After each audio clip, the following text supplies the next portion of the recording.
Today we are in Chicago at ALL headquarters talking to Susan P. Siebers, who is a retired law library director at the law firm of Catton, Mitchum, Rosenman, LLP. Mushin. I apologize for mispronouncing it, but I will leave this in this time. You were there from 1979 until 2010. 2011. 2011. Okay. Let's begin with a little personal history. Susan, could you talk a little bit about your life, both when you were young and perhaps today? Sure. I was born in Milwaukee, Wisconsin, and grew up there. I went to grade school and high school, same schools my mother had attended, actually, and had a great childhood. I have a younger sister who's 18 months younger than I am, and we had a very close family, did a lot of reading. I took piano lessons. In high school I picked up the cello, and basically was set on my career to become a teacher. There was never a question, it was always just a question, what kind of teacher am I going to be, where am I going to teach, things of that sort. But I knew I was going to be a teacher. All of my cousins were older, they all went to the University of Wisconsin, so I did too. And my high school friends were friends that I still have, and it was a very nice childhood. I decided to go to the University of Wisconsin because they had a good program, and as I said, all my cousins had been there, and majored in history. It took me a while to find my major. At one point I was majoring in American institutions, which was a combination social studies kind of major, but I decided history was what I really loved, and had some excellent courses there. I had a minor in English and a minor in education. And I should backtrack, in Milwaukee at that time when I started school, they had a mid-year class. So I entered grade school in January, and I entered high school in January, but I really wanted to go to college in fall with the bulk of the people going to college. So I graduated high school in 3.5 years. Then when I got to college, I realized after a couple years that if I took a few more courses and went to summer school, I could graduate in 3.5 years from college, which I did, and then got my first teaching job while I was working on the master's degree, which was in history education. My training was for high school teaching, but my first job was junior high. I liked that. People thought I was crazy, but I liked that, and I did that in 2 other school districts, three school districts. When I was at the third, I was married by that time, and we moved to Chicago, and I was teaching in Glencoe. And after the second year, I realized I really didn't want to do this the rest of my life.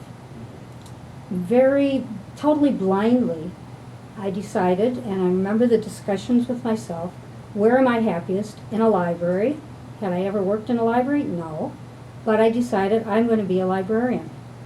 And I decided I was going to be a university librarian, so when I went to Rosary, that's what I specialized in, but I did take classes in law libraries and also in government documents and other coursework that later served me well. After I graduated, even before I graduated, I got a job at Northwestern University in the undergraduate campus and worked there for 2 years until my son was born. He had some problems physically and also developmentally, so I stayed out for 6 years with him until he was in school full time. In the interim, I'm getting this out of order. I had forgotten that I got the master's in history education, and then after I taught here 3 years in Chicago, I went back and got the degree at Dominican. It was Rosary College at the time.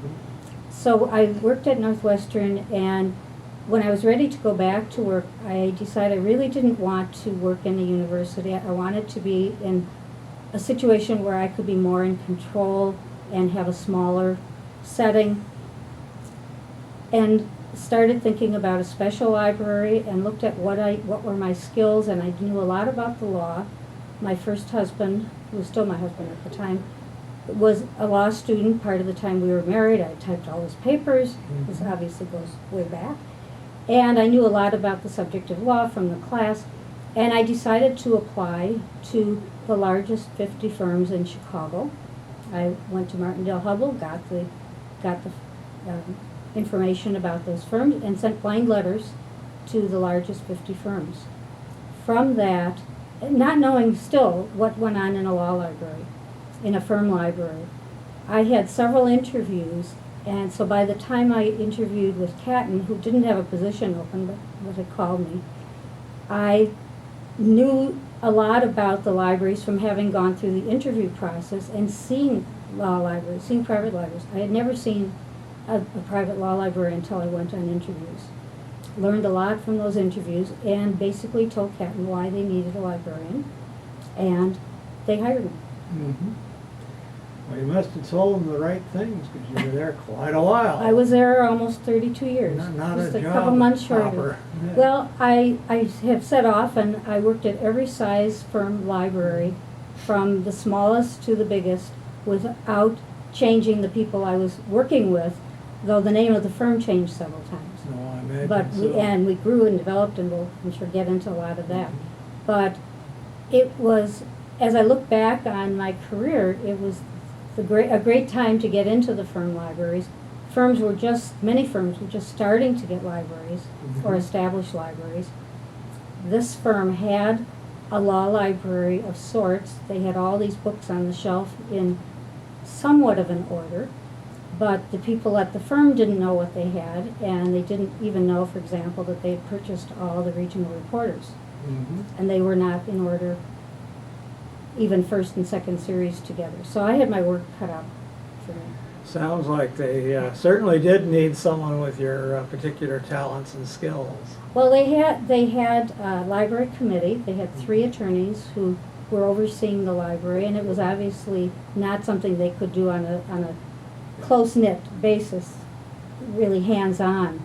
So there were no records at all. I think you just acknowledged what I had suggested, that they needed someone with your talents and skills. Yeah, it was a lot of fun getting it organized and getting it set up, and so it was a good time to get into the field. Well, you've mentioned in your academic background that you have 3 degrees and so on, but you haven't said anything about whether anybody played a role in having you sort of become attracted to law librarianship. Was there anyone like that, or did you just happen to come into it through happenstance? Well, I really didn't know any law librarians at the time. I had friends who were in law firms. One of my friends' husband was in a law firm, and he had spoken very highly about the librarian at that firm. This was a firm big enough to have more than one law librarian. And he had mentioned what a great help it was, and he told me a little bit about the law library and how it helped him as a young associate coming into the firm. And that was really all I knew about it. It was totally blind going into it. Once I got in the firm, though, I immediately reached out to that law librarian, Jane Gaddis, who was a big help to me. I called her blindly and said, I want to take you to lunch. I need to talk about some of the things that I'm seeing and make sure I'm heading in the right direction.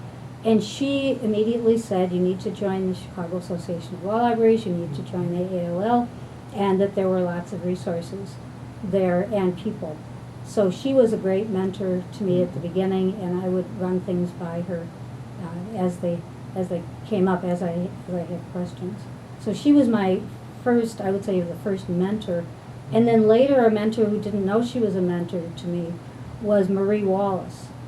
Oh, I remember Marie. Yeah, Marie was a wonderful librarian, and with a spark of creativity, and she really got me energized and thinking outside the box, I would say.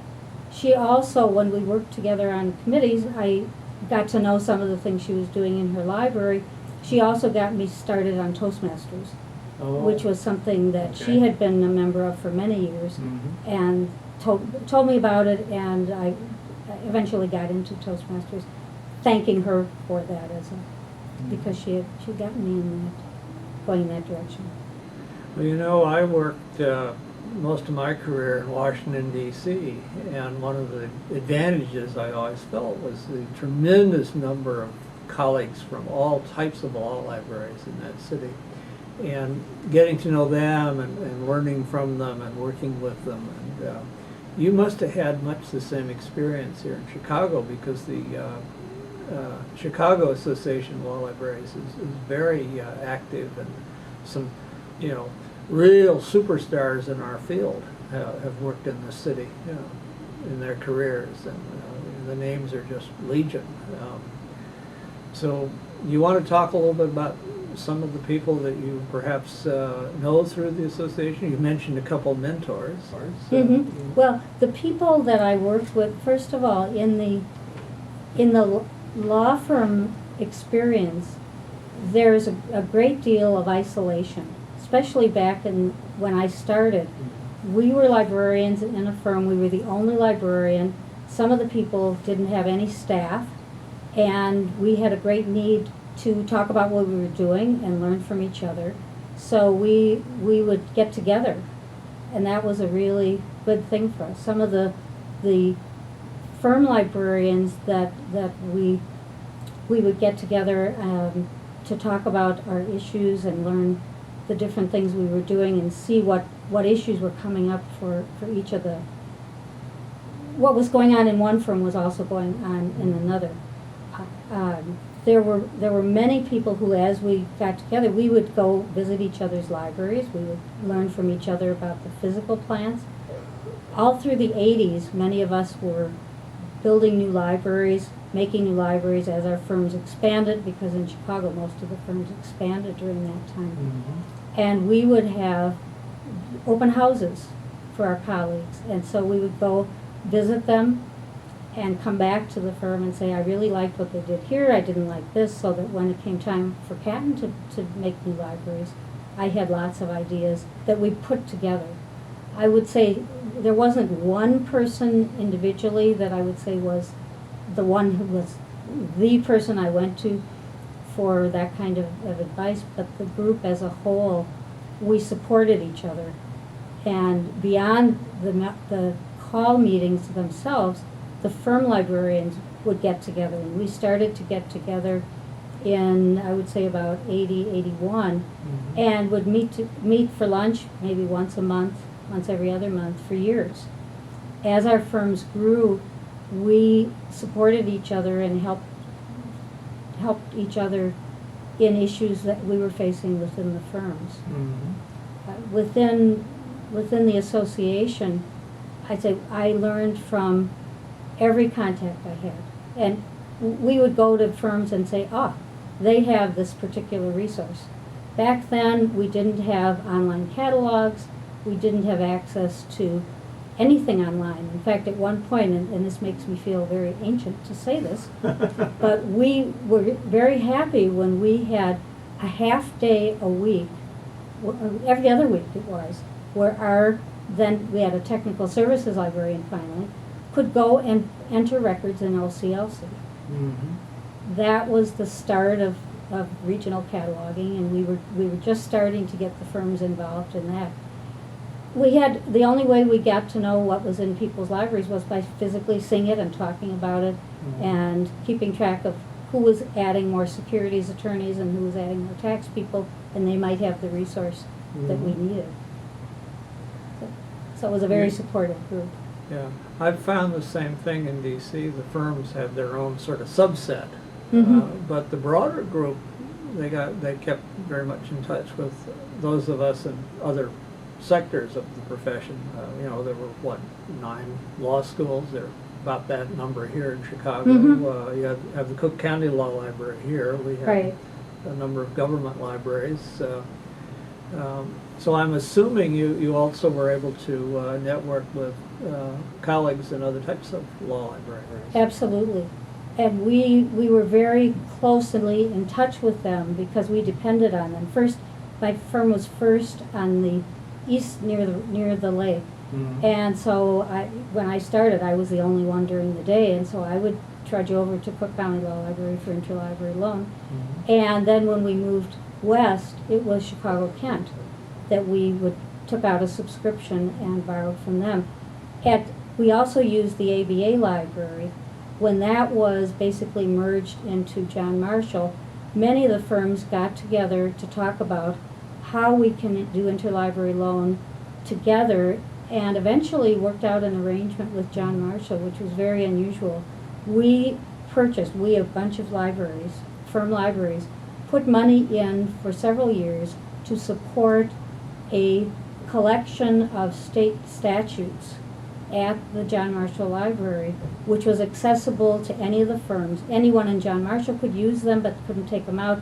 We could take them out. Now, we went into that even though my firm was one of the two law firms that had all of those statutes, but it was to our advantage also not to have everybody borrowing from us.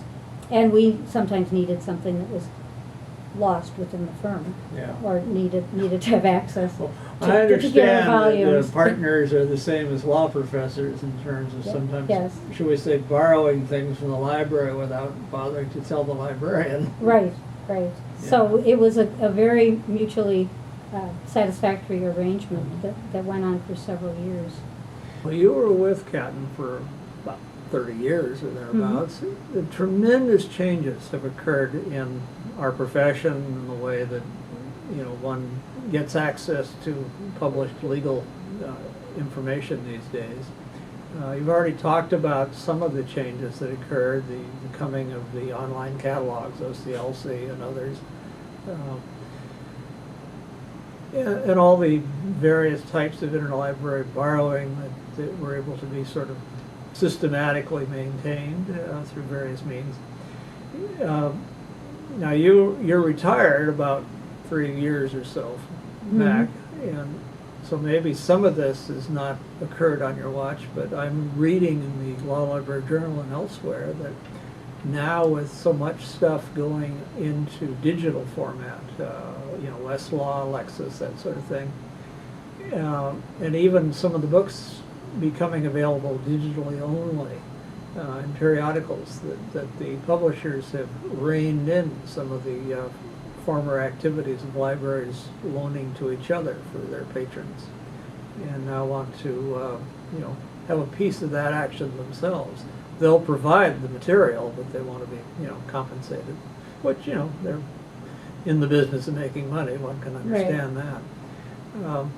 Could we talk a little bit about some of the things you did at the firm, and perhaps some of the changes as they started to come in? Tell us a little bit more about how you reacted and what you did and modified procedures and so on. Yeah, I think the main thing is I didn't want to react. I wanted to be proactive and get information and get technology there to the attorneys before they knew they had a need, and be a step ahead of them, and have our staff be a step ahead and be the one to make the suggestions to them. And one of the main things I think I accomplished almost immediately was get fiscal control over the library and make sure that the money expended was all money that I had approved. This was something that I was lucky in the sense that this was a young firm. It was only 5 years old when I joined it, and so various procedures were not written in stone. It was very easy to get things approved when I made a good case for them, which I did immediately with the accounting department, to say that nothing related to the library got approved without my signature. And that immediately stopped duplication. It stopped a lot of things, get things being bought because someone got an ad and looked good, and so they bought it, and then found they didn't really need it. So we went through a regular procedure, more in-depth procedure of what we were going to purchase and how we handling of invoices, making sure things got paid. So the fiscal responsibility was a big change, and that was one that extended as the firm expanded. When I started, the firm had 65 attorneys in the one office in Chicago. When I retired, I was supervising the libraries in, as well as Chicago, in New York, Washington, D.C., Charlotte, Los Angeles, and an affiliate in London, not directly, but trying to have some information about their budgets as well. So I prepared the budgets for all of them, and we did acquisitions and did a lot of things centrally. So that was something that I'm very proud that we did. Some of the firms talked about having central control and central organization, and we did it right from the start. Because we were starting, I started, as the firm started to expand, as we added an office, it was just assumed that's the way it would be done. So that was a real boon to me, that we had control right from the start, and things were organized right from the start. As new offices came in a couple occasions, there were staff that came at the same time, and that was I've been through every kind of merger, I think, as well. Every kind of merger, every kind of growth, every kind of individuals joining the firm, groups of attorneys joining the firm, whole offices joining, and then de-acquisitioning, as a couple offices left the firm. So it was very, very interesting. And I also was very involved with, as we expanded, moving libraries and getting libraries organized. And I should say at this point, I should have said it right from the beginning, one of the main things I did was hire wonderful people. Mm-hmm. And that was a real, I felt I always had really good people, so that as various situations came in, I could depend on the key to the them. success for the director. Absolutely, I absolutely. agree. And that was wonderful. We had and many of the people have worked for the firm many years, and that was a wonderful thing. Mm-hmm. As technology started to come in, I was very involved with that. And this project, by the way, has given me a really good chance to go through some of my old papers, look at some of the things I did, and I realized how early on we were doing classes in the internet. Mm-hmm. And this was totally new. I can remember some of the attorneys who said they'd never have to type. And so it became called keyboarding, and so it was acceptable to them. And the first computers were not called computers, they were called word processors for the same reason. Yes, and the attorneys didn't have those. I'll bet they didn't have those. I remember the first one I bought for the law school at American U was $17,500, and we didn't get in that early. well, I had to go to the dean. I said, I'd just seen this thing demonstrated. It was just unbelievable and what it could do. And he asked me sort of two questions.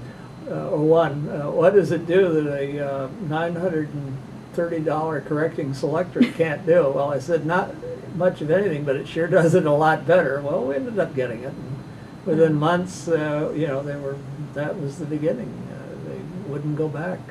It was an interesting time, and I also have to go back to my early library experience was at Northwestern, where I was in the library, I was in the serials department, and my charge was the computerizing of all the serials, 20,000 subscriptions.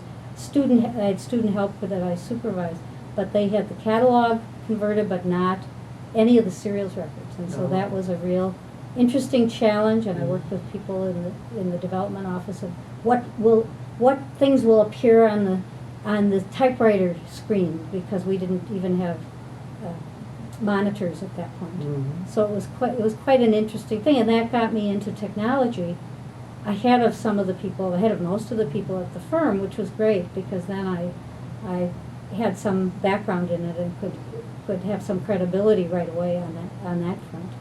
Well, it sounds like you had a very interesting career at the firm, and during a period when there was an awful lot going on that probably only made it all the more interesting, though perhaps a little scary in its own way. Well, the mergers of the various publishers and all of the things that went on with that was very interesting, and being in Chicago was very useful as well for the firm, and many, when you get to association things, that there were lots of assists by being in the associations, but we were able to have such things as reverse site visit from CCH.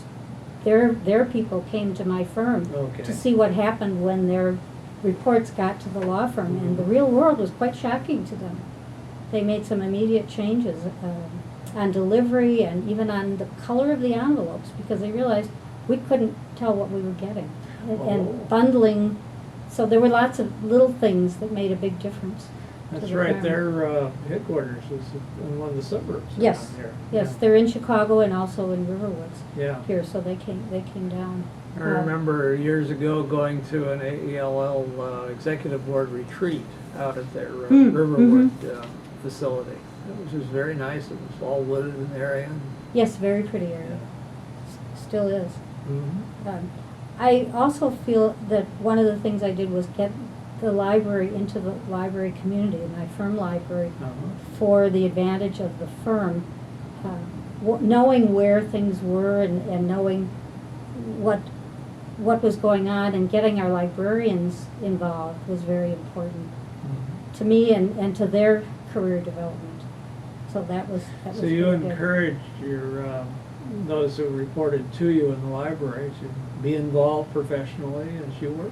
Yes, I did, and I was able to get, for many years, every professional librarian was able to go to an away conference. Good. And that didn't last as cost cutting came in. Yeah. But it was something I thought very important, and we all learned from everybody going to various conferences. They didn't all go to AALL, some went occasionally to SLA or another conference, but they really did learn from We found it useful to send librarians to different conferences as well, SLA, ALA, as well as AELL. Even as we got into more computer stuff, we had one librarian who started going to computer conferences. He was our digital guy. And also the internet, the various conferences that some of the publishers were more involved, individual publishers were involved with. That was very, very helpful.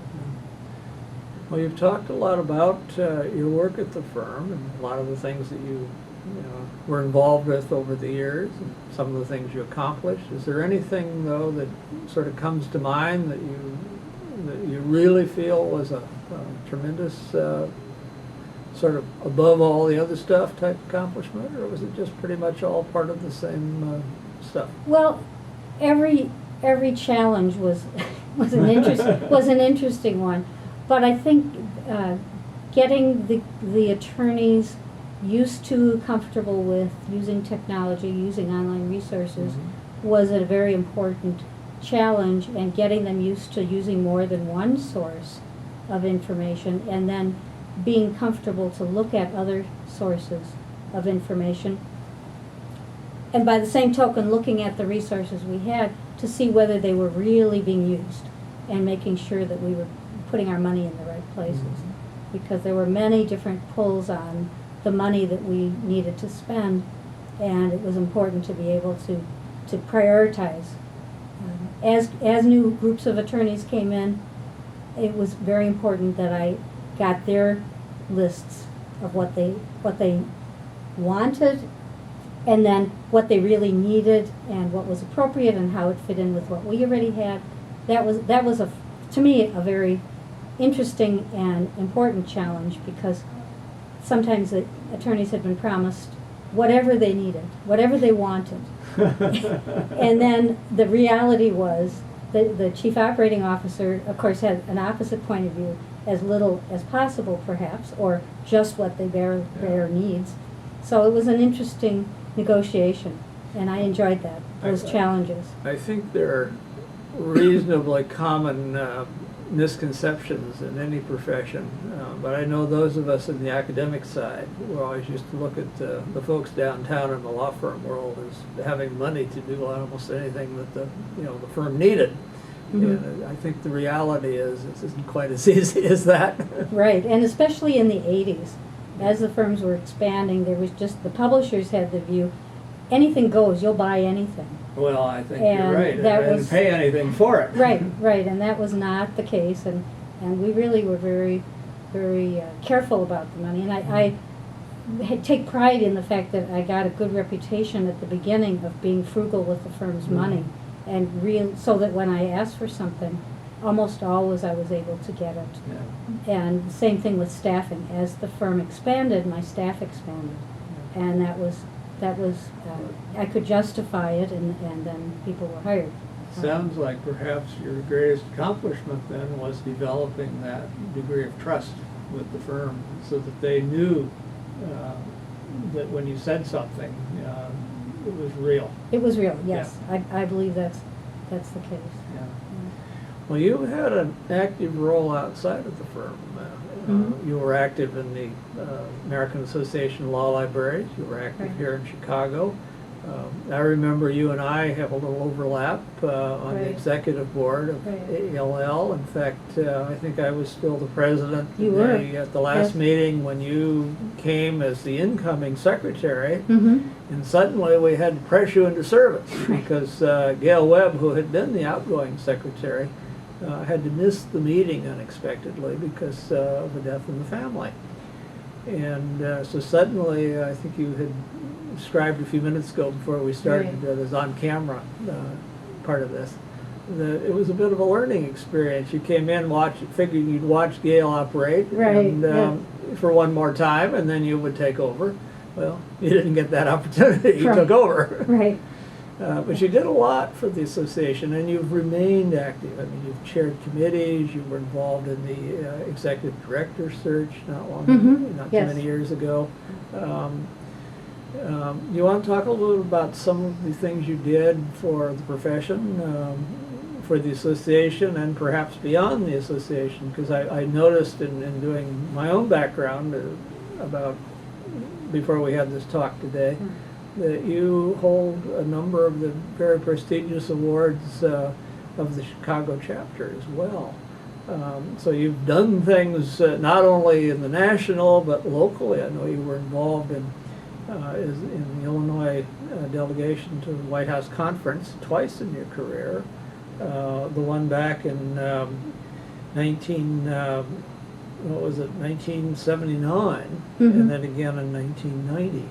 Right. You want to talk about some of that activity? Sure. Well, I was very involved with CALL initially, more than AALL. I was on, I think, just one committee in the 80s, and that was early CRIV before it really became an active committee. I wrote one article, and that was all I did for that. Mhm. But I was involved in many committees on CALL, and the one that stands out was one I suggested we adopt, which we did, and I've been a member ever since, and often I'm chair of the committee, which is a corporate memory committee.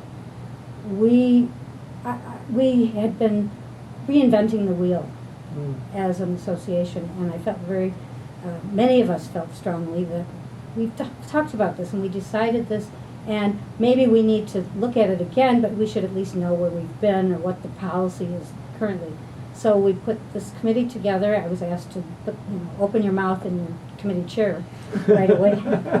So what we did was we went back and looked at minutes of the board for several years, and we have a policy log, which we maintain to this date, of active policies and make it accessible to the board and the committee chairs. Actually, anyone in CALL can look at it, but it's very useful, we hope, to them as they see where we've been in the past or what we've done or what the standing policy is, so that if they want to change it, that's fine. We want to document that. We don't want to maintain the policy if it doesn't make sense anymore, but just have things be available so they know where we've been. I was on many different committees, and secretary of CALL and president of CALL, and that was a very rewarding experience. I got involved with AALL. Interestingly, I was really not very much involved I wasn't involved in committees until I got on the board, and then I became active and was on committees after that. Several of them were special committees that looked at various educational policies or retention, archival retention, what we want to do about publications. That was a special committee, and the committee that had the most work of any committee I can imagine in my life that I was on was the Professional Development Committee. Back when I was on it, we were developing programs, we were doing everything.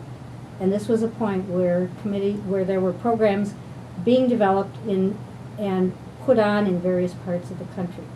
And there were various tensions between the local chapters and AALL about that, and who should do the educating, and how should it be paid for, and how much should people pay, and should AALL bring a Somebody else was committee? stealing from your turf, I remember, yeah. It was So an that- interesting time, but the concept, when I see the webinars and think, oh, what a joy to be able to see those now.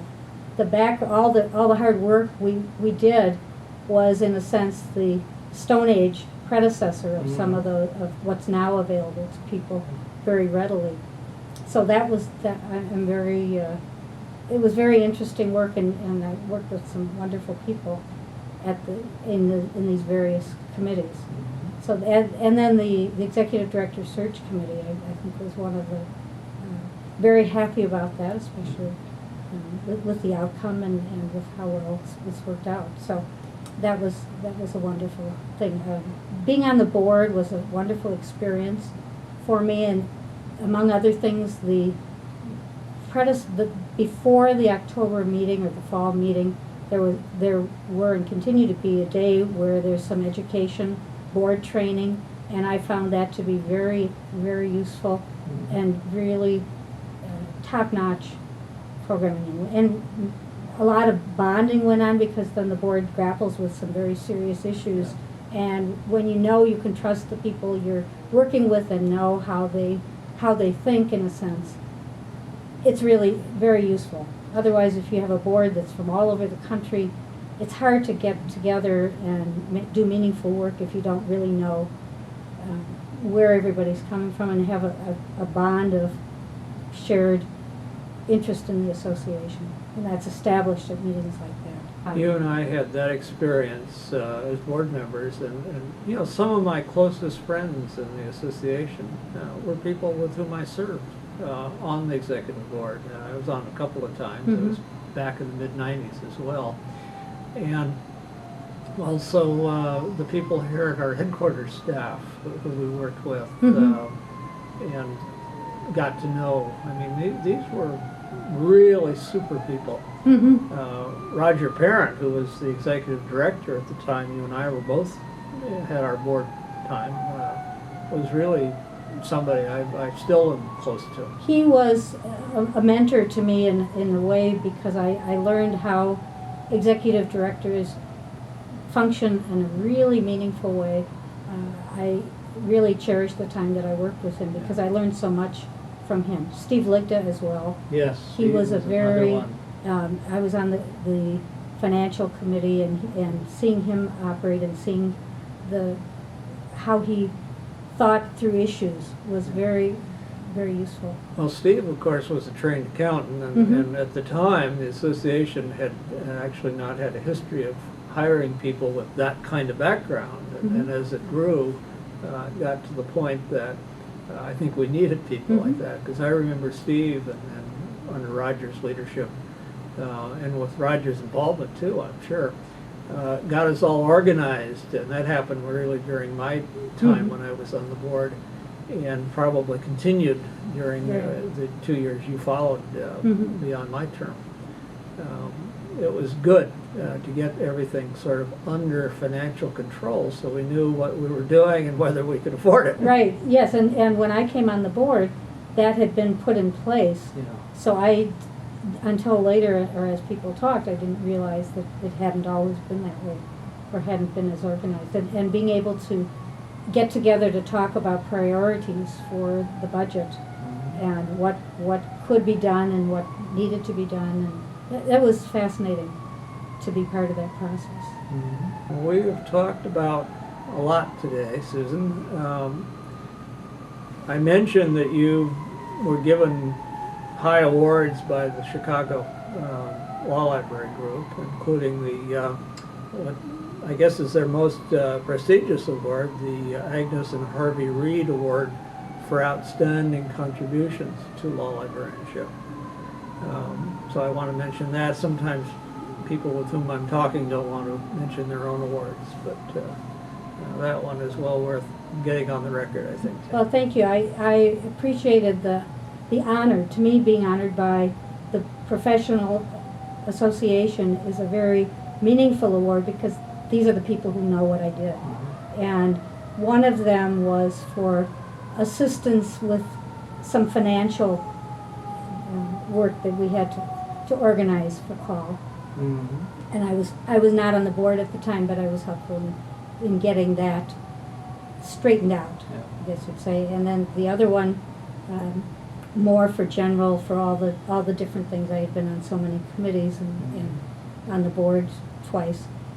And then this past year, or the year after I retired, I was awarded the Lifetime Achievement Award. Yes. And that was very meaningful I saw that to me in the too. background. And Judy Gaskell got the award at the same time, and she was someone I had worked with for many years and knew in a different context as well. So it was really Another quite delightful to get colleague it of ours then. with a stellar reputation. Yes, so I was very pleased to be awarded that the same year that she was. Yeah. And I remember a little bit about association background. We had for many years an executive secretary before we basically started to expand the headquarters staff, and this was a one-person operation. AELL was for many years, and it was a person named Babe Russo, and Russo, who really held everything together for a long time. But she had originally been secretary to Harvey T. Reed, who was an executive of West Publishing Company. And I never knew Harvey. He was deceased by the time I came along, but his wife, we call her Mrs. Harvey T. Reed, yes. always, Agnes. Was still around, and she would occasionally come to annual meetings, and of course she and Babe were as close as they could be too. I mean, they knew each other for many years, so it's, in a way, it's nice to see that the Chicago people recognize you and others who've done so much, but also by extension they recognize these two people who in another kind of way contributed so much to the legal profession and to law librarianship from the publisher's standpoint. Right, she was already a legend. They were legendary within Call by the time I joined. But for many years, they still financially supported the award. Yes, which I understand was that very was nice. one of their contributing factors was to financially support not only the award but other initiatives that were helped along by the Reed's financial assistance. Yeah, I'd like to also mention that I was very involved over the years with the Illinois library systems. When I first joined, having had the experience of the White House, the conference, the groundwork of the White House conference, I realized that our firm should be a member of the Chicago library system, and that was something that we joined right away, which was helpful to the organization. And in several occasions, well, for about 10 years, I was on the board of the ever-changing system of libraries. There were many different library systems, and the number shrank as time went on.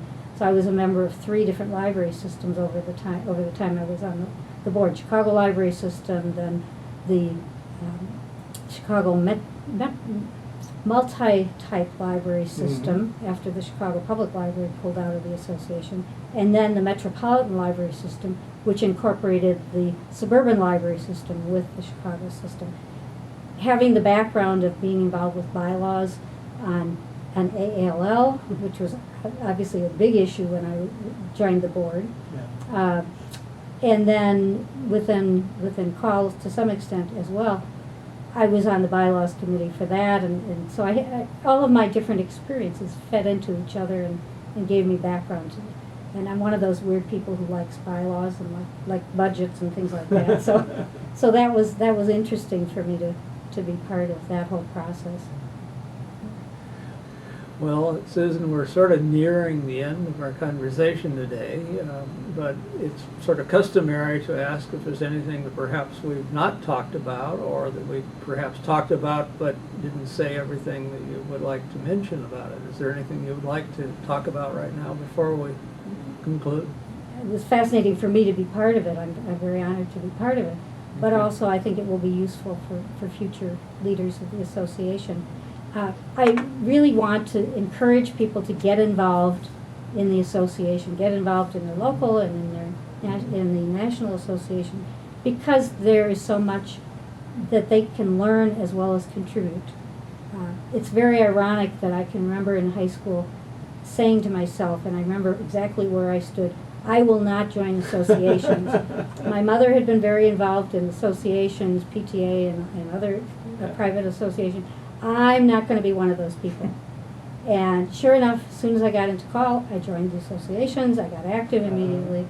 And I never look back. It's been a wonderful part of my career. So I'm very grateful for that.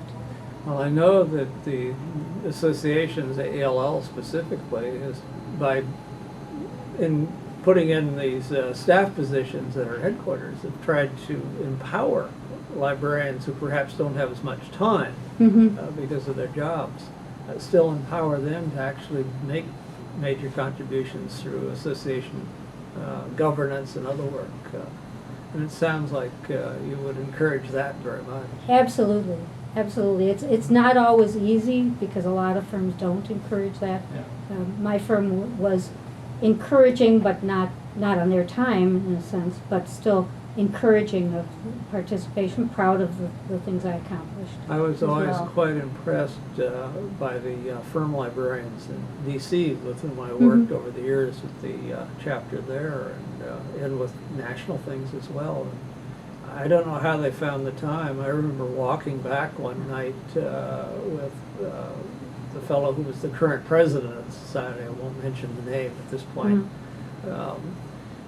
Because I don't want to attach to his firm, but this was about 9 o'clock. We'd had a dinner meeting and a speaker, and we were walking back to the metro. A bunch of us to grab the subway on home, and he had to go to his office because there was work left to be done, and this was 9 o'clock at night, and I felt so sorry for the poor fellow, but I guess he was very successful, but he had also taken on the role. He was the president of the DC chapter that year.